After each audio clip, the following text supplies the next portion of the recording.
जिन प्रेम कियो तिन ही प्रभ पायो। गुरु साहब ने ये नहीं कहा जिन गुरुद्वारा बनायो तिन ही प्रभ पायो, जिन मंदिर बनायो तिन ही प्रभ पायो, जिन मसीत बनायो तिन ही प्रभ पायो, बल्कि कहा जे तुसी रब नूं, परमात्मा नूं, अकाल पुरख नूं पाउणा चाहुंदे हो तां उसदे बनाए होए बंदिआं नाल प्रेम करो। एक सब तो पहला सवाल तो यही आऊगा सारिਆਂ ਦੇ ਮਨਾਂ ਦੇ ਵਿੱਚ ਵੀ ਤੁਸੀਂ ਮੁਸਲਿਮ ਧਰਮ ਨੂੰ ਬਿਲੋਂਗ ਕਰਦੇ ਹੋ, ਫਿਰ ਗੁਰੂ ਗ੍ਰੰਥ ਸਾਹਿਬ ਨੂੰ ਪੜ੍ਹਨ ਦੀ ਕੀ ਲੋੜ ਪੈਗੀ? ਸਭ ਤੋਂ ਬੜੀ ਗੱਲ ਇਹ ਹੈ ਕਿ ਦੋਹਾਂ ਜਿਹੜੇ ਧਰਮ ਨੇ, ਸਿੱਖ ਤੇ ਇਸਲਾਮ, ਸਿੱਖ ਧਰਮ ਤੇ ਇਸਲਾਮ, ਉਹਨਾਂ ਦੋਹਾਂ ਦੀ ਜਿਹੜੀ ਜੜ ਹੈ ਉਹ ਇੱਕ ਹੈ। ਤਾਂ ਮੈਨੂੰ ਇਹ ਸਮਝ ਲਓ ਵੀ ਇੱਕ ਪਾਣੀ ਨੂੰ ਜਲ ਕਹਿ ਕੇ ਪੀ ਰਿਹਾ, ਦੂਸਰਾ ਪਾਣੀ ਵਾਟਰ ਕਹਿ ਕੇ ਪੀ ਰਿਹਾ, ਤੇ ਦੋਵੇਂ ਗੱਲ ਇੱਕ ਰੱਬ ਦੀ ਗੱਲ ਕਰਦੇ ਨੇ। ਜੇ ਤੁਸੀਂ ਦੇਖਦੇ ਹੋ ਨਾ ਤਾਂ ਇੱਕ ਓਂਕਾਰ ਤੋਂ ਸ਼ੁਰੂ ਗੁਰੂ ਗ੍ਰੰਥ ਸਾਹਿਬ ਸ਼ੁਰੂ ਹੁੰਦਾ ਹੈ। ਜੇ ਅਸੀਂ ਦੇਖੀਏ ਤਾਂ ਪੂਰਾ ਗੁਰੂ ਗ੍ਰੰਥ ਸਾਹਿਬ ਇੱਕ ਓਂਕਾਰ ਦੀ ਵਿਆਖਿਆ ਹੈ। ਇੱਧਰ ਕਿਹਾ ਗਿਆ ਲਾ ਇਲਾਹਾ ਇਲੱਲਾ, ਤੇ ਇੱਧਰ ਇੱਕ ਓਂਕਾਰ ਦੀ ਗੱਲ ਕੀਤੀ ਗਈ ਹੈ।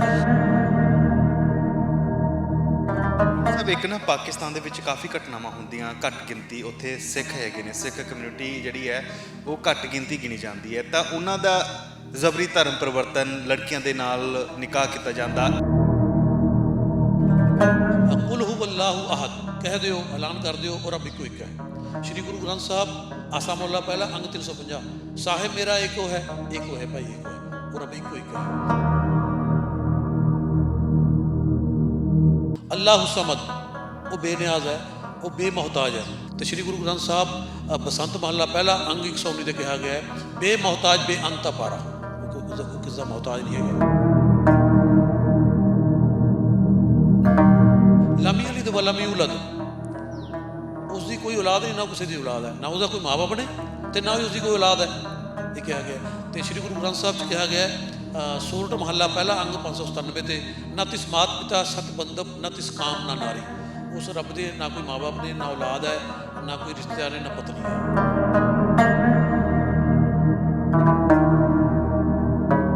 ਚੌਥੀ ਜਿਹੜੀ ਹੈ ਤਾਂ ਵਲਮ ਯਕੁਨ ਲਹੁ ਕੁਫੁਵਨ ਅਹਦ, ਉਸ ਰੱਬ ਦੇ ਜੋੜ ਦਾ ਕੋਈ ਨਹੀਂ ਹੈ, ਉਸ ਜੈਸਾ ਕੋਈ ਨਹੀਂ ਹੈ। ਤੇ ਸ਼੍ਰੀ ਗੁਰੂ ਗ੍ਰੰਥ ਸਾਹਿਬ ਆਸਾ ਮਹੱਲਾ ਪਹਿਲਾ ਅੰਗ 416 ਤੇ ਕਿਹਾ ਗਿਆ ਤੁਮ ਸੰਸਾਰ ਅਵਰ ਕੋ ਨਾਹੀ, ਉਸ ਦੇ ਜੋੜ ਦਾ ਕੋਈ ਨਹੀਂ ਹੈ।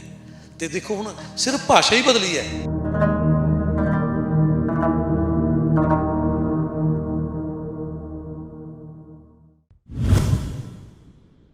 ਸਤਿ ਸ਼੍ਰੀ ਅਕਾਲ, ਤੁਸੀਂ ਪ੍ਰੋ ਪੰਜਾਬ ਟੀਵੀ ਦੇਖ ਰਹੇ ਤੇ ਮੈਂ ਤੁਹਾਡੇ ਨਾਲ ਆ ਰਾਹੁਲ ਕਾਲਾ। ਮੈਂ ਅੱਜ ਤੁਹਾਨੂੰ ਉਸ ਸ਼ਖਸ ਦੇ ਨਾਲ ਮਿਲਾਉਣ ਜਾ ਰਿਹਾ ਜਿਸ ਦਾ ਨਾਮ ਡਾਕਟਰ ਨਸੀਰ ਅਖਤਰ ਹੈ। ਮੇਰੇ ਨਾਲ ਨੇ, ਇਹਨਾਂ ਨੇ ਗੁਰੂ ਗ੍ਰੰਥ ਸਾਹਿਬ ਜੀ ਨੂੰ ਪੜ੍ਹਿਆ, ਸਮਝਿਆ ਤੇ ਉਸ ਦੇ ਉੱਪਰ ਚੱਲਣ ਦੀ ਜਿਹੜੀ ਹੈ ਕੋਸ਼ਿਸ਼ ਕੀਤੀ ਹੈ। ਹਾਲਾਂਕਿ ਅਸੀਂ ਕੋਈ ਵੀ ਧਾਰਮਿਕ ਕਿਤਾਬ ਹੈ ਜਾਂ ਫਿਰ ਕੋਈ ਵੀ ਸਾਡਾ ਗ੍ਰੰਥ ਹੈਗਾ ਹੈ, ਅਸੀਂ ਉਸ ਨੂੰ ਪੜ੍ਹਦੇ ਹਾਂ, ਪੜ੍ਹ ਤਾਂ ਲੈਂਦੇ ਹਾਂ, ਸਮਝ ਤਾਂ ਲੈਂਦੇ ਹਾਂ, ਪਰ ਉਸ ਦੀ ਸਿੱਖਿਆ ਦੇ ਉੱਪਰ ਨਹੀਂ ਚੱਲ ਪਾਉਂਦੇ। ਤਾਂ ਡਾਕਟਰ ਸਾਹਿਬ ਮੇਰੇ ਨਾਲ ਨੇ। ਡਾਕਟਰ ਸਾਹਿਬ, ਇੱਕ ਸਭ ਤੋਂ ਪਹਿਲਾ ਸਵਾਲ ਤਾਂ ਇਹੀ ਆਊਗਾ ਸਾਰਿਆਂ ਦੇ ਮਨਾਂ ਦੇ ਵਿੱਚ ਵੀ ਤੁਸੀਂ ਮੁਸਲਿਮ ਧਰਮ ਨੂੰ ਬਿਲੋਂਗ ਕਰਦੇ ਹੋ, ਫਿਰ ਗੁਰੂ ਗ੍ਰੰਥ ਸਾਹਿਬ ਨੂੰ ਪੜ੍ਹਨ ਦੀ ਕੀ ਲੋੜ ਪੈਗੀ? ਸਭ ਤੋਂ ਪਹਿਲਾਂ ਮੈਂ ਤੁਹਾਡਾ ਤੇ ਤੁਹਾਡੀ ਪੂਰੀ ਟੀਮ ਦਾ, ਤੁਹਾਡੇ ਚੈਨਲ ਦਾ ਧੰਨਵਾਦ ਕਰਦਾ ਜਿਨ੍ਹਾਂ ਨੇ ਮੈਨੂੰ ਸਰੋਤਿਆਂ ਦੇ ਰੂਬਰੂ ਹੋਣ ਦਾ ਮੌਕਾ ਦਿੱਤਾ। ਦੂਸਰੇ ਸਾਰੀਆਂ ਤਾਰੀਫਾਂ ਉਸ ਰੱਬ ਲਈ ਨੇ ਜਿਹੜਾ ਸਾਰੇ ਜੱਗ ਦਾ ਸਾਜਨਹਾਰ ਤੇ ਪਾਲਣਹਾਰ ਹੈ। ਉਸ ਇੱਕ ਰੱਬ ਨੂੰ ਹੀ ਵੱਖ-ਵੱਖ ਭਾਸ਼ਾਵਾਂ ਵਿੱਚ ਅੱਲਾ, ਅਕਾਲ ਪੁਰਖ, ਪ੍ਰਭੂ, ਪਰਮਾਤਮਾ, ਲਾਰਡ ਗੋਡ ਆਦਿ ਨਾਮਾਂ ਦੁਆਰਾ ਯਾਦ ਕੀਤਾ ਜਾਂਦਾ ਹੈ। ਜਿਸ ਤਰ੍ਹਾਂ ਤੁਸੀਂ ਸਵਾਲ ਕੀਤਾ ਹੈ, ਦੇਖੋ ਜਦੋਂ ਅਸੀਂ ਇਸ ਦੇਖਦੇ ਹਾਂ ਕਿ ਸਾਡੇ ਸੰਸਾਰ ਨੂੰ ਬਣਾਉਣ ਵਾਲਾ ਇੱਕ ਰੱਬ ਹੈ, ਅਤੇ ਜਦੋਂ ਮੈਂ ਗੁਰੂ ਗ੍ਰੰਥ ਸਾਹਿਬ ਨੂੰ ਦੇਖਿਆ ਤਾਂ ਗੁਰੂ ਗ੍ਰੰਥ ਸਾਹਿਬ 'ਚ ਔਰ ਸਿੱਖੀ 'ਚ ਜਿਹੜੀਆਂ ਸਭ ਤੋਂ ਬੜੀ ਗੱਲ ਇਹ ਹੈ ਕਿ ਦੋਹਾਂ ਜਿਹੜੇ ਧਰਮ ਨੇ, ਸਿੱਖ ਤੇ ਇਸਲਾਮ, ਸਿੱਖ ਧਰਮ ਤੇ ਇਸਲਾਮ, ਉਹਨਾਂ ਦੋਹਾਂ ਦੀ ਜਿਹੜੀ ਜੜ ਹੈ ਉਹ ਇੱਕ ਹੈ। ਉਹ ਕਿਹੜੀ ਜੜ ਹੈ? ਉਹ ਤੌਹੀਦ ਦੀ, ਅਕਾਲ ਪੁਰਖ ਦੀ ਏਕਤਾ ਜਾਂ ਅਕੇਸ਼ਵਰਵਾਦ। ਹੁਣ ਤੁਸੀਂ ਜਿਹੜਾ ਕਲਪਨਾ ਕਰੋਗੇ ਇੱਕ ਦਰਖਤ ਹੈ ਜਿਹਦੀ ਇੱਕ ਜੜ ਹੈ ਔਰ ਅੱਗੇ ਜਾ ਕੇ ਦੋ ਸ਼ਾਖਾਂ 'ਚ ਵੱਟ ਗਈ ਤਾਂ ਕੋਈ ਫਰਕ ਨਹੀਂ ਪਿਆ, ਦੋਹਾਂ ਦੀ ਜੜ ਤਾਂ ਇੱਕ ਹੈ ਨਾ। ਬਿਲਕੁਲ ਇਸੇ ਤਰ੍ਹਾਂ ਹੀ ਜਿਹੜਾ ਸਿੱਖ ਧਰਮ ਹੈ ਅਤੇ ਇਸਲਾਮ ਹੈ, ਇਹਨਾਂ ਦੋਹਾਂ ਦੀ ਜੜ ਤੌਹੀਦ ਹੈ, ਅਕੇਸ਼ਵਰਵਾਦ ਹੈ, ਅਕਾਲ ਪੁਰਖ ਦੀ ਏਕਤਾ ਹੈ। ਅਤੇ ਜਦੋਂ ਮੈਂ ਦੇਖਿਆ ਤਾਂ ਉਸ ਬਾਰੇ ਮੈਨੂੰ ਜਾਣਨ ਦਾ ਤਾਂਘ ਹੋਈ, ਮੈਂ ਜਾਣਨ ਦੀ ਕੋਸ਼ਿਸ਼ ਕੀਤੀ। ਅਤੇ ਕਿਉਂਕਿ ਜਿਹੜੇ ਦੋ ਧਰਮ ਐਸੇ ਜਿਹਨਾਂ ਦੀ ਜੜ ਇੱਕ ਹੋਵੇ, ਉਹਨਾਂ ਵਿੱਚ ਬਹੁਤੇ ਵਖਰੇਵੇਂ ਨਹੀਂ ਹੋ ਸਕਦੇ। ਇਸੇ ਕਰਕੇ ਦੋਹਾਂ ਦੇ ਜਿਹੜੇ ਸਿਧਾਂਤ ਨੇ ਮਿਲਦੇ ਜੁਲਦੇ ਨੇ ਬਹੁਤ ਜ਼ਿਆਦਾ। ਅਤੇ ਜਦੋਂ ਇਹ ਕੋਸ਼ਿਸ਼ ਕੀਤੀ ਗਈ ਤਾਂ ਮੈਨੂੰ ਇਹ ਸਮਝ ਲਓ ਵੀ ਇੱਕ ਪਾਣੀ ਨੂੰ ਜਲ ਕਹਿ ਕੇ ਪੀ ਰਿਹਾ, ਦੂਸਰਾ ਪਾਣੀ ਵਾਟਰ ਕਹਿ ਕੇ ਪੀ ਰਿਹਾ ਤੇ ਦੋਵੇਂ ਗੱਲ ਇੱਕ ਰੱਬ ਦੀ ਓ ਗੱਲ ਕਰਦੇ ਨੇ। ਇਸ ਕਰਕੇ ਮੈਨੂੰ ਲੱਗਿਆ ਕਿ ਮੈਨੂੰ ਗੁਰੂ ਗ੍ਰੰਥ ਸਾਹਿਬ ਬਾਰੇ ਜਾਣਨਾ ਚਾਹੀਦਾ ਹੈ, ਸਿੱਖੀ ਬਾਰੇ ਜਾਣਨਾ ਚਾਹੀਦਾ ਹੈ ਤੇ ਮੈਂ ਸ਼੍ਰੀ ਗੁਰੂ ਗ੍ਰੰਥ ਸਾਹਿਬ ਬਾਰੇ ਪੜ੍ਹਨ ਦੀ ਯਤਨ ਕੀਤਾ ਤੇ ਉਹਨੂੰ ਸਮਝਣ ਦਾ ਵੀ ਯਤਨ ਕੀਤਾ। ਕੀ ਉਹਦੇ ਵਿੱਚ ਕੀ ਸੰਦੇਸ਼ ਕੀ ਹੈਗਾ? ਦੇਖੋ ਸ਼੍ਰੀ ਗੁਰੂ ਗ੍ਰੰਥ ਸਾਹਿਬ ਜਿਹੜੀ ਸ਼ੁਰੂਆਤ ਹੁੰਦੀ ਹੈ ਉਹ ਮੂਲ ਮੰਤਰ ਤੋਂ ਹੁੰਦੀ ਹੈ। ਸਿੱਖ ਵਿਦਵਾਨ ਇੱਕ ਪ੍ਰੋਫੈਸਰ ਸ਼ੇਰ ਸਿੰਘ ਜੀ, ਉਹਨਾਂ ਦੀ ਕਿਤਾਬ ਹੈ ਗੁਰਮਤਿ ਦਰਸ਼ਨ, ਔਰ ਪੰਨਾ ਨੰਬਰ 142 ਤੋਂ ਲਿਖਦੇ ਨੇ ਵੀ ਜਿਵੇਂ ਸਿੱਖਾਂ ਮੁਸਲਮਾਨਾਂ ਦੇ ਇਹ ਵਿਸ਼ਵਾਸ ਹੈ ਕਿ ਸੂਰਤ ਫਾਤਿਹਾ ਜਿਹੜੀ ਉਹਦਾ ਵਿਸਤਾਰ ਹੈ ਪੂਰਾ ਕੁਰਾਨ ਸ਼ਰੀਫ, ਇਸੇ ਤਰ੍ਹਾਂ ਹੀ ਸਿੱਖਾਂ ਦੀ ਇਹ ਵਿਚਾਰਧਾਰਾ ਹੈ, ਇਹ ਸੋਚ ਹੈ ਕਿ ਮੂਲ ਮੰਤਰ ਦਾ ਜਿਹੜਾ ਵਿਸਥਾਰ ਹੈ ਉਹ ਸਾਰਾ ਗੁਰੂ ਗ੍ਰੰਥ ਸਾਹਿਬ ਹੈ। ਹੁਣ ਮੂਲ ਮੰਤਰ ਜਿਹੜਾ ਹੁੰਦਾ ਹੈ ਉਹ ਸ਼ੁਰੂ ਹੁੰਦਾ ਇੱਕ ਓਂਕਾਰ ਸਤਨਾਮ ਕਰਤਾ ਪੁਰਖ ਨਿਰਭਉ ਨਿਰਵੈਰ ਅਕਾਲ ਮੂਰਤ ਅਜੂਨੀ ਸਹਿਬ ਅੰਗੁਰ ਪ੍ਰਸਾਦ। ਜੇ ਤੁਸੀਂ ਦੇਖਦੇ ਹੋ ਨਾ ਤਾਂ ਇੱਕ ਓਂਕਾਰ ਤੋਂ ਇਹ ਸ਼੍ਰੀ ਗੁਰੂ ਗ੍ਰੰਥ ਸਾਹਿਬ ਸ਼ੁਰੂ ਹੁੰਦਾ ਹੈ। ਜੇ ਅਸੀਂ ਦੇਖੀਏ ਤਾਂ ਪੂਰਾ ਗੁਰੂ ਗ੍ਰੰਥ ਸਾਹਿਬ ਇੱਕ ਓਂਕਾਰ ਦੀ ਵਿਆਖਿਆ ਹੈ। ਅਤੇ ਜਿਹੜਾ ਇੱਕ ਓਂਕਾਰ ਹੈ, ਇੱਕ ਸਿੱਖ ਵਿਦਵਾਨ ਹੋਏ ਨੇ ਸਰਦਾਰ ਸੁਭਨਾਭ ਸਿੰਘ, ਉਹਨਾਂ ਦਾ ਇੱਕ ਲੇਖ ਛਪਿਆ ਸੀ, ਇੱਕ ਰਸਾਲਾ ਹੈਗਾ ਜੀਵਨ ਪ੍ਰੀਤੀ, ਚੰਡੀਗੜ੍ਹ ਤੋਂ ਨਿਕਲਦਾ ਸਤੰਬਰ 1977 'ਚ। ਉਹਦੇ ਵਿੱਚ ਉਹਨਾਂ ਨੇ ਲਿਖਿਆ ਕਿ ਜਿਹੜੇ ਵਿਸ਼ਵ ਪ੍ਰਸਿੱਧ ਵਿਦਵਾਨ ਨੇ, ਅੰਗਰੇਜ਼ ਸਕਾਲਰ ਹੋਏ ਨੇ ਮਿਸਟਰ ਮੈਕਾਲਿਫ, ਉਹਨਾਂ ਨੇ ਇੱਕ ਓਂਕਾਰ ਦਾ ਜਿਹੜਾ ਟਰਾਂਸਲੇਟ ਕੀਤਾ ਉਹ ਇਸ ਤਰ੍ਹਾਂ ਕੀਤਾ ਹੈ, there is no other but one God. ਇਸ ਤਰ੍ਹਾਂ ਨਾਲ ਇਹ ਲਾ ਇਲਾਹਾ ਇਲੱਲਾ ਦਾ ਲਫ਼ਜ਼ੀ ਤਰਜਮਾ ਹੈ, ਸ਼ਬਦੀ ਅਨੁਵਾਦ ਹੈ, ਇਹ ਵਰਡਲੀ ਮੀਨਿੰਗ ਹੈ ਟਰਾਂਸਲੇਸ਼ਨ। ਅਤੇ ਪੂਰਾ ਗੁਰੂ ਗ੍ਰੰਥ ਸਾਹਿਬ ਇਹਦੇ ਪਰੀ ਜਿਹੜੇ ਹੈ ਇਹਦੀ ਵਿਆਖਿਆ ਹੀ ਕਰ ਰਿਹਾ ਹੈ। ਅਤੇ ਹੁਣ ਜਦੋਂ ਦੇਖਣ 'ਚ ਆਉਂਦਾ ਤਾਂ ਇੱਧਰ ਕਿਹਾ ਗਿਆ ਲਾ ਇਲਾਹਾ ਇਲੱਲਾ ਅਤੇ ਇੱਧਰ ਇੱਕ ਓਂਕਾਰ ਦੀ ਗੱਲ ਕੀਤੀ ਗਈ ਹੈ। ਅਤੇ ਇੱਕ ਓਂਕਾਰ ਦੀ ਹੀ ਵਿਆਖਿਆ ਸਾਰੇ ਗੁਰੂ ਗ੍ਰੰਥ ਸਾਹਿਬ 'ਚ ਸਾਨੂੰ ਦੇਖਣ ਨੂੰ ਮਿਲਦੀ ਹੈ। ਜਿਵੇਂ ਸਾਹਿਬ ਮੇਰਾ ਏਕੋ ਹੈ, ਏਕੋ ਹੈ ਭਾਈ ਏਕੋ ਹੈ, ਸ਼੍ਰੀ ਗੁਰੂ ਗ੍ਰੰਥ ਸਾਹਿਬ ਆਸਾ ਮਹੱਲਾ ਪਹਿਲਾ ਅੰਗ 350। ਸਾਹਿਬ ਮੇਰਾ ਏਕੋ ਹੈ ਅਵਰ ਨਹੀਂ ਭਾਈ, ਆਸਾ ਮਹੱਲਾ ਪਹਿਲਾ ਅੰਗ 420। ਅੱਲਾ ਪਾਕਨ ਪਾਕ ਹੈ ਸ਼ੱਕ ਕਰੂੰ ਜੇ ਦੂਸਰਾ ਹੋਏ, ਅੰਗ 720। ਤਾਂ ਇੱਕ ਓਂਕਾਰ ਦੀ ਹੀ, ਇੱਕ ਰੱਬ ਦੀ ਹੀ ਗੱਲ ਕੀਤੀ ਗਈ ਹੈ। ਅਤੇ ਇਸਲਾਮ ਦੀ ਜਿਹੜੀਆਂ ਸਿੱਖਿਆਵਾਂ ਨੇ ਉਹ ਵੀ ਜਿਹੜਾ ਮੁੱਢਲਾ ਵਿਸ਼ਵਾਸ ਹੈ, ਜਿਹੜਾ ਜਿਹਨੂੰ ਬੁਨਿਆਦੀ ਅਕੀਦਾ ਕਹਿੰਦੇ ਆ, ਉਹ ਇੱਕ ਰੱਬ ਦੀ ਏਕਤਾ ਹੈ। ਇਸ ਕਰਕੇ ਦੋਵਾਂ 'ਚ ਬਹੁਤ ਜ਼ਿਆਦਾ ਮੇਲ ਹੈਗਾ। ਪਰ ਦੇਖਿਆ ਜਾਵੇ ਤਾਂ ਫਿਰ ਆਸਥਾ ਜਿਹੜੀ ਹੁੰਦੀ ਆ ਉਹ ਤੇ ਆਪੋ ਆਪਣੇ ਧਰਮ ਦੇ ਨਾਲ ਜੁੜੀ ਹੁੰਦੀ ਹੈ। ਫਿਰ ਆਪਾਂ ਇਸ ਨੂੰ ਕਿਵੇਂ ਕਹਿ ਸਕਦੇ ਹਾਂ ਕਿ ਇੱਕ ਮੁਸਲਿਮ ਵਿਅਕਤੀ ਜਿਹੜਾ ਹੈ ਉਹ ਸਿੱਖ ਦੇ ਨਾਲ, ਧਰਮ ਦੇ ਨਾਲ ਜੁੜ ਜਾਵੇ, ਜਾਂ ਉਹਨਾਂ ਦਾ ਹੀ ਆਸਥਾ ਵੀ ਕੋਈ ਚੀਜ਼ ਹੁੰਦੀ ਹੈ? ਇਹਨੂੰ ਕੀ ਸਮਝਦੇ ਹੋ? ਦੇਖੋ ਹਰ ਧਰਮ ਦੀ ਜਿਹੜੀ ਇਬਾਦਤ ਦਾ ਢੰਗ ਹੈ, ਪੂਜਾ ਪਾਠ ਦਾ, ਉਹ ਅਲੱਗ ਹੈ। ਲੇਕਿਨ ਗੱਲ ਇੱਥੇ ਅਕੀਦੇ ਦੀ ਹੈ। ਜਿਹੜੇ ਬੁਨਿਆਦੀ ਮੁੱਢਲੇ ਵਿਸ਼ਵਾਸ ਨੇ ਉਹ ਸਾਡੇ ਮਿਲਦੇ ਜੁਲਦੇ ਨੇ, ਸਿਧਾਂਤ ਨੇ ਜਿਹੜੇ ਬਹੁਤ ਸਾਰੇ ਮੇਲ ਖਾਂਦੇ ਨੇ। ਅਤੇ ਉਹਦੇ ਲਈ ਜ਼ਰੂਰੀ ਹੈ ਜਦੋਂ ਅਸੀਂ ਇੱਕ ਦੂਸਰੇ ਧਰਮ ਨੂੰ ਸਮਝਾਂਗੇ ਤਾਂ ਹੀ ਅਸੀਂ ਲੋਕਾਂ 'ਚ ਇਨਸਾਨੀ ਜੋੜ ਪੈਦਾ ਕਰ ਸਕਦੇ ਹਾਂ। ਕਿਉਂਕਿ ਧਰਮ ਜਿਹੜੇ ਹੁੰਦੇ ਨੇ ਉਹ ਤੋੜਦੇ ਨਹੀਂ, ਜੋੜਦੇ ਹੁੰਦਾ ਹੈ। ਅੱਛਾ, ਕਿੰਨਾ ਕੁ ਤੁਸੀਂ ਸਮਝਿਆ ਗੁਰੂ ਗ੍ਰੰਥ ਸਾਹਿਬ ਜੀ ਨੂੰ ਹੁਣ ਤੱਕ? ਮੈਂ ਜਿਹੜਾ ਦੇਖਿਆ ਵੀ ਜਿਹੜੀਆਂ ਆਮ ਜਿਹੜੀਆਂ ਇਸਲਾਮ ਦੀਆਂ ਸਿੱਖਿਆਵਾਂ ਨੇ, ਜਿਵੇਂ ਇੱਕ ਰੱਬ ਦੀ ਗੱਲ ਕੀਤੀ ਗਈ ਹੈ ਵੀ ਸੰਸਾਰ ਦਾ ਜਿਹੜਾ ਕਰਤਾ ਹੈ, ਕ੍ਰੀਏਟਰ ਹੈ, ਉਹ ਇੱਕ ਰੱਬ ਹੈ। ਅਤੇ ਇਸਲਾਮ ਦਾ ਵੀ ਇਹ ਬੁਨਿਆਦੀ ਅਕੀਦਾ ਵੀ ਇੱਕ ਰੱਬ ਹੀ ਹੈ। ਔਰ ਇਸਲਾਮ 'ਚ ਵੀ ਕਿਹਾ ਗਿਆ ਜਦੋਂ ਉਹ ਸਾਰੇ ਸੰਸਾਰ ਦਾ ਰਚਨਹਾਰ ਹੈ ਤਾਂ ਇਬਾਦਤ ਪੂਜਾ ਬੰਦਗੀ ਵੀ ਉਹਦੀ ਕੀਤੀ ਜਾਵੇ। ਅਤੇ ਸਿੱਖ ਧਰਮ 'ਚ ਵੀ ਇਹੀ ਕਿਹਾ ਗਿਆ ਕਿ ਉਸ ਰੱਬ ਦੀ ਹੀ ਪੂਜਾ ਕੀਤੀ ਜਾਵੇ, ਉਸ ਤੋਂ ਇਲਾਵਾ ਕਿਸੇ ਦੀ ਪੂਜਾ ਨਾ ਕੀਤੀ ਜਾਵੇ। ਇਸਲਾਮ ਨੇ ਕਿਹਾ ਕਿ ਜੋ ਤੁਸੀਂ ਇੱਥੇ ਸੰਸਾਰ 'ਚ ਹਮੇਸ਼ਾ ਰਹਿਣ ਲਈ ਨਹੀਂ ਆਏ, ਅਤੇ ਤੁਸੀਂ ਇੱਕ ਟਾਈਮ ਲਈ ਆਏ ਹੋ। ਤੁਸੀਂ ਜੋ ਕੁਛ ਕਰਦੇ ਹੋ, ਕੁਰਾਨ ਸ਼ਰੀਫ 'ਚ ਇੱਕ ਚੈਪਟਰ ਹੈ ਸੂਰਤ ਮਲਕ, ਉਹਦੀ ਆਇਤ ਨੰਬਰ ਪਹਿਲੀ ਹੈ ਸ਼ਾਇਦ, ਲਾ ਯਬਲੂਕ ਖਲਕਲ ਇਨਸਾਨ ਤਬਾਰਕ ਅੱਲਾ ਦੀ ਬਿਹਤਰ ਮੁਲਕ ਖਲਕਲ ਇਨਸਾਨ ਮਿਨ ਇੱਕ ਇਹ ਤਾਂ ਜਿਹਦੇ 'ਚ ਕਿਹਾ ਗਿਆ ਕਿ ਅਸੀਂ ਜਿਹੜਾ ਜ਼ਿੰਦਗੀ ਔਰ ਮੌਤ ਨੂੰ ਪੈਦਾ ਕੀਤਾ ਹੈ, ਇਸ ਕਰਕੇ ਕੀਤਾ ਤਾਂ ਕਿ ਦੇਖਿਆ ਜਾਵੇ ਕਿਹੜਾ ਅੱਛੇ ਕਰਮ ਕਰਕੇ ਆਉਂਦਾ ਹੈ। ਅਤੇ ਮਤਲਬ ਹੈ ਵੀ ਜੋ ਅਸੀਂ ਸੰਸਾਰ 'ਚ ਕਰ ਰਹੇ ਹਾਂ ਇਹਦਾ ਸਾਨੂੰ ਇੱਕ ਦਿਨ ਲੇਖਾ ਜੋਖਾ ਦੇਣਾ ਹੈਗਾ। ਅਤੇ ਸਿੱਖ ਧਰਮ 'ਚ ਵੀ ਇਹੀ ਕਿਹਾ ਗਿਆ, ਸ਼੍ਰੀ ਗੁਰੂ ਗ੍ਰੰਥ ਸਾਹਿਬ ਰਾਮਕਲੀ ਸ਼ਲੋਕ ਮਹੱਲਾ ਪਹਿਲਾ ਅੰਗ 952 'ਤੇ ਸਭਨਾ ਕਾ ਦਰ ਲੇਖਾ ਹੋਏ ਕਰਨੀ ਵਾਜੋ ਤਰੇ ਨਾ ਕੋਏ।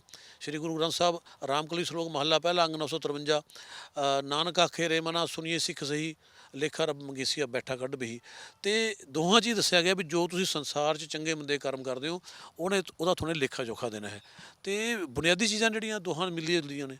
ਡਾਕਟਰ ਸਾਹਿਬ, ਤੁਹਾਡਾ ਵੀ ਇੱਕ ਐਕਸਪੀਰੀਅੰਸ ਹੈਗਾ, ਤੁਸੀਂ ਜਿਹੜਾ ਧਰਮ ਪਰਿਵਰਤਨ ਦੀ ਇੱਕ ਖੇਡ ਚੱਲ ਰਹੀ ਹੈ, ਜਾਂ ਫਿਰ ਇਸ ਨੂੰ ਕਹਿ ਲਵੋ ਜਿਵੇਂ ਇਲਜ਼ਾਮ ਲੱਗਦੇ ਨੇ, ਇਸ ਨੂੰ ਕਿਵੇਂ ਸਮਝਦੇ ਹੋ?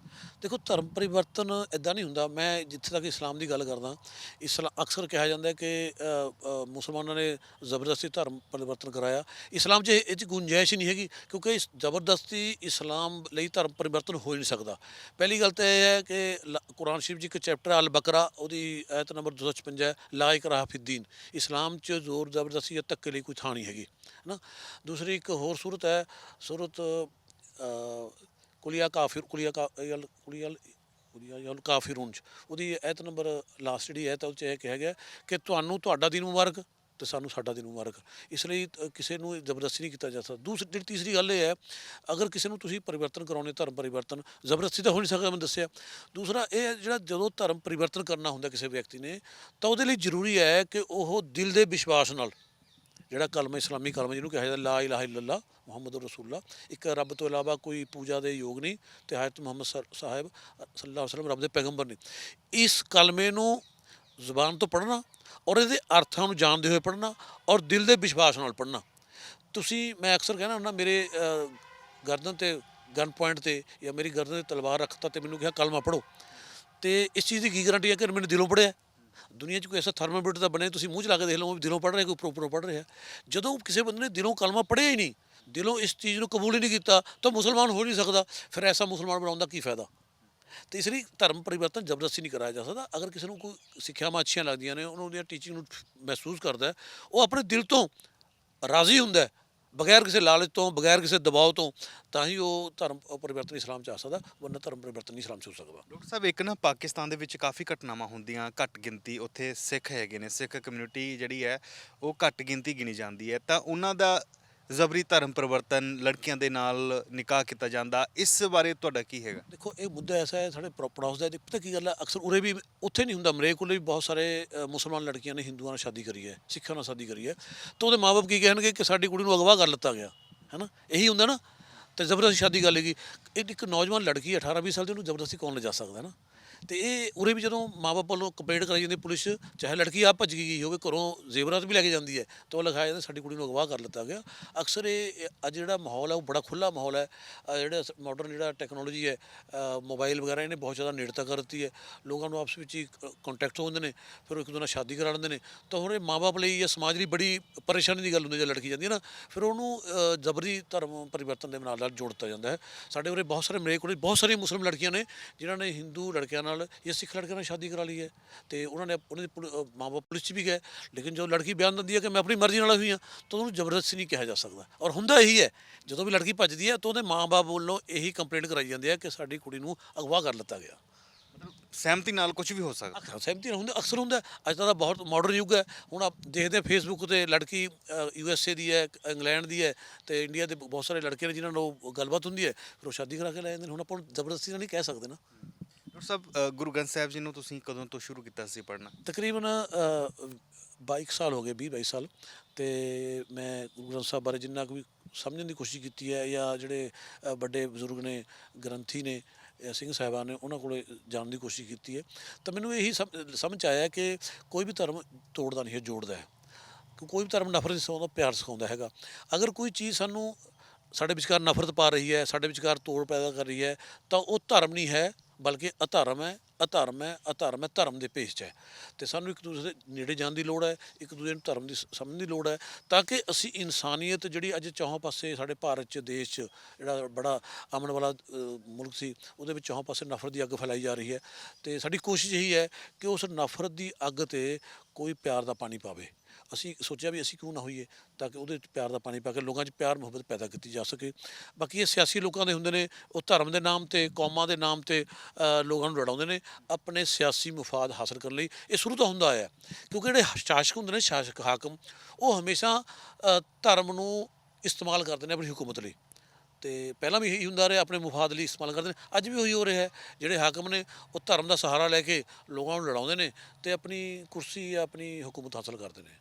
ਸਭ ਇੱਕ ਕਿਸਾਨੀ ਅੰਦੋਲਨ ਵੀ ਕਾਫੀ ਚੱਲਿਆ ਸੀ, ਤੁਹਾਡਾ ਵੀ ਅਸੀਂ ਦੇਖਿਆ ਸੀ ਯੋਗਦਾਨ ਹੈਗਾ ਹੈ, ਉਸ ਨੂੰ ਫਿਰ ਕਿਸ ਐਂਗਲ ਨਾਲ ਤੁਸੀਂ ਦੇਖਿਆ ਜਿਹੜਾ ਮਦਦ ਲਈ ਪਹੁੰਚੇ? ਦੇਖੋ, ਮੈਂ ਅਕਸਰ ਦੇਖਦਾ ਜਿਹੜਾ ਕਿਸਾਨ ਹੁੰਦਾ ਹੈ, ਜਦੋਂ ਉਹ ਆਪਾਂ ਦੇਖਦੇ ਹਾਂ ਵੀ ਆਪਣਾ ਲਹੂ ਪਸੀਨਾ ਇੱਕ ਕਰਕੇ, ਮਿੱਟੀ ਨਾਲ ਮਿੱਟੀ ਹੋ ਕੇ ਦੇਸ਼ ਦੇ ਸਾਰੇ ਇਨਸਾਨਾਂ ਲਈ ਅਨਾਜ ਪੈਦਾ ਕਰਦਾ ਹੈ। ਉਹ ਤਾਂ ਕਦੇ ਨਹੀਂ ਦੇਖਦਾ ਵੀ ਇਹ ਹਿੰਦੂ ਹੈ, ਮੁਸਲਮਾਨ ਹੈ, ਸਿੱਖ ਹੈ, ਈਸਾਈ ਹੈ, ਦੂਸਰੇ ਧਰਮ ਦਾ ਹੈ, ਇਹ ਦੂਸਰੀ ਕੌਮ ਦਾ ਹੈ, ਅਤੇ ਸਾਰੇ ਇਨਸਾਨਾਂ ਲਈ ਅਨਾਜ ਪੈਦਾ ਕਰਦਾ ਹੈ। ਅਤੇ ਜਦੋਂ ਉਹ ਕਿਸਾਨ 'ਤੇ ਸੰਕਟ ਆਇਆ, ਅਤੇ ਮੈਨੂੰ ਇਹ ਲੱਗਿਆ, ਸਾਨੂੰ ਇਹ ਲੱਗਿਆ, ਸਾਡੀ ਸੰਸਥਾ ਨੂੰ ਇਹ ਲੱਗਿਆ ਵੀ ਇਹ ਕਿਸਾਨੀ ਅੰਦੋਲਨ ਹੀ ਹੈ, ਇਹ ਤਾਂ ਇਨਸਾਨੀ ਅੰਦੋਲਨ ਹੈ, ਇਹਨੂੰ ਕਿਸਾਨੀ ਅੰਦੋਲਨ ਨਹੀਂ ਕਿਹਾ ਜਾ ਸਕਦਾ। ਕਿਉਂਕਿ ਜਦੋਂ ਉਹਨਾਂ ਨੇ ਦੇਖਿਆ ਵੀ ਇਹ ਕੌਣ ਹੈ, ਤਾਂ ਸਾਨੂੰ ਵੀ ਚਾਹੀਦਾ ਅਸੀਂ ਆਪਣੇ ਕਿਸਾਨ ਨਾਲ ਖੜੇ ਹੋਈਏ। ਇਸੇ ਮਕਸਦ ਨੂੰ ਮੁੱਖ ਰੱਖ ਕੇ ਮੈंने ਉਹ ਕਿਹਾ ਕਈ ਵਾਰੀ ਆਪਣੀ ਇੰਟਰਵਿਊ 'ਚ ਵੀ, ਇਹ ਕਿਸਾਨੀ ਅੰਦੋਲਨ ਨਾ ਕਹੋ, ਇਹ ਇਨਸਾਨੀ ਅੰਦੋਲਨ ਹੈ, ਸਾਰੇ ਇਨਸਾਨ ਇਹਨਾਂ ਜੁੜੇ ਹੋਏ ਨੇ। ਅਤੇ ਸਾਡੀ ਸੰਸਥਾ ਪਹੁੰਚੀ ਉੱਥੇ ਬਾਰਡਰ 'ਤੇ। ਸਾਲ ਭਰ ਸਾਡੀ ਸੰਸਥਾ ਵੱਲੋਂ, ਸਿੱਖ ਮੁਸਲਿਮ ਸਾਂਝਾ ਵੱਲੋਂ ਕਿਸਾਨਾਂ ਲਈ ਲੰਗਰ ਚੱਲਦਾ ਰਿਹਾ। ਰਹਿਣ ਬਸੇਰਾ ਬਣਾਇਆ ਗਿਆ ਇੱਕ, ਜਿਹਦੇ ਵਿੱਚ ਕਿਸਾਨ ਵੀਰ ਆ ਕੇ 100 ਦੇ ਕਰੀਬ ਰਹਿ ਸਕਦਾ ਸੀ। ਅਸੀਂ ਸਰਦੀਆਂ 'ਚ ਕੰਬਲ ਵਗੈਰਾ ਦਾ ਇੰਤਜ਼ਾਮ ਕੀਤਾ, ਗੱਦੇ ਵਗੈਰਾ ਰੱਖੇ, ਅਤੇ ਉੱਥੇ ਰਹਿائش ਦਾ ਵੀ ਇੰਤਜ਼ਾਮ ਕੀਤਾ, ਅਤੇ ਅਸੀਂ ਲੰਗਰ ਵੀ ਇੱਕ ਸਾਲ ਉਹਨਾਂ ਨੂੰ ਵਰਤਾਇਆ। ਫਾਊਂਡੇਸ਼ਨ ਤੁਸੀਂ ਚਲਾਈ ਹੋਈ ਹੈ ਸਿੱਖ ਮੁਸਲਿਮ ਸਾਂਝਾ, ਇਹਦਾ ਮੋਟਿਵ ਕੀ ਹੈਗਾ ਔਰ ਕਿੱਥੇ ਕਿੱਥੇ ਤੱਕ? ਹਾਂ, ਇਹ ਥੋੜ੍ਹਾ ਬੜਾ ਅੱਛਾ ਸਵਾਲ ਕੀਤਾ ਹੈ।